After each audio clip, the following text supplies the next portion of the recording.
All right, let's get right into it. We're talking about something truly wild, one of the biggest, most unexpected political U-turns you'll probably ever see. This is the story of how Donald Trump flipped his entire stance on immigration, and in the process, left his supporters completely stunned, and honestly, a lot of experts scratching their heads. So where did this all start? With this bombshell. In an interview, Donald Trump, the America First guy, right? He comes out and says his own country, the U.S., just doesn't have enough talented people to fill certain jobs. He said we need foreign workers. I mean, this goes against everything he's built his political identity on. It's a total 180. And you can bet the reaction from his base was, well, it was immediate and it was intense. Social media just exploded with comments like this one. People were asking, has he made a deal with the devil? You see this feeling of deep confusion, even betrayal.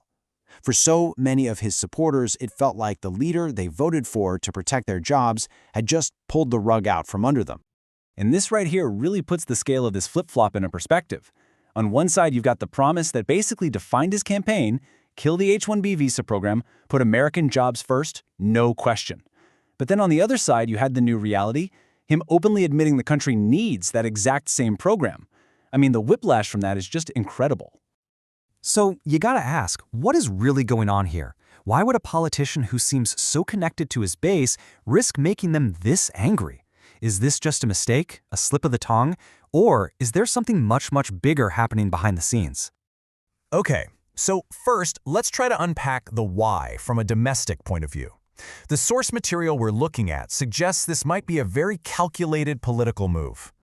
So, the theory goes something like this. Recent election losses might have Trump's team scrambling for a new strategy. Maybe this is an olive branch, an attempt to win back some non-white voters, and specifically, the very influential Indian American community. And of course, you can't ever ignore the money. There's huge pressure from major corporate donors and big-time investors who absolutely rely on skilled foreign workers to keep their businesses on top. But yeah, the political cost is very, very real. As commentators like Mike Cernovich from the right pointed out, this one statement was seen as a huge betrayal.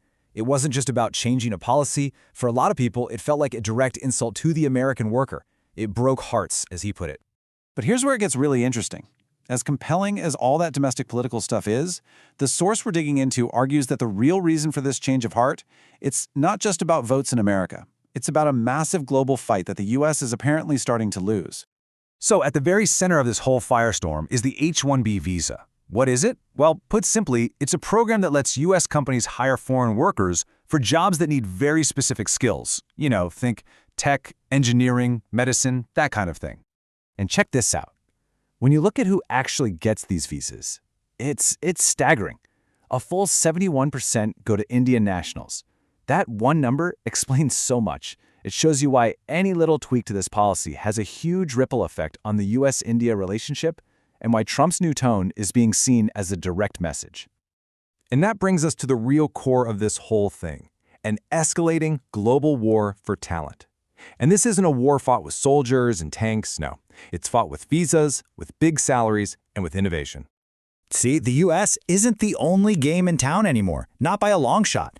China has rolled out its own K visa to go after the best talent in the world, and our neighbors to the north, Canada, are being super aggressive with their tech talent visa, basically telling skilled workers who are fed up with the U.S. system, hey, come on over. It's a full-blown competition out there. So the central argument from our source is this. Someone in Trump's orbit, whether it's his advisors or maybe some powerful donors, made him see the danger here. They realized that if the U.S. slams the door on the world's best and brightest, other countries are waiting with open arms to welcome them in. And if that happens, it might only take a decade for companies in those other countries to start dominating the entire global economy. And it's fascinating to see the difference in how leaders are talking about this. You've got Trump, in his classic blunt style, just coming out and saying, we don't have the talent. Boom. Then you have someone like Canada's Mark Carney, who plays it much more diplomatically. He'll say, our workforce is great, but hey, if you want to be the best, you have to bring in the best from everywhere. Two totally different ways of saying it, but they're both after the exact same prize, the world's top talent. So what's the big picture here? What does all this mean? Well, beyond just one politician changing his mind, the real stakes are about a fundamental shift in what makes a country powerful. And this quote from our source, man, it just perfectly captures the situation from India's point of view. They produce so much incredible talent that they can literally make world leaders admit, we need your people. They're kingmakers for other economies. But then there's that bittersweet ending to the quote. They're not yet becoming kings themselves by keeping that talent at home. So at the end of the day, Trump's U-turn, whether he meant to or not, has really pulled back the curtain on a new global reality. It shows us that the most valuable resource in the 21st century, it isn't oil, it's not gold, it's people. It's human capital. It's the skilled, creative minds who are going to build the future. And that really leaves us with one final and I think critical question. In this new 21st century war for talent, which countries are going to come out on top?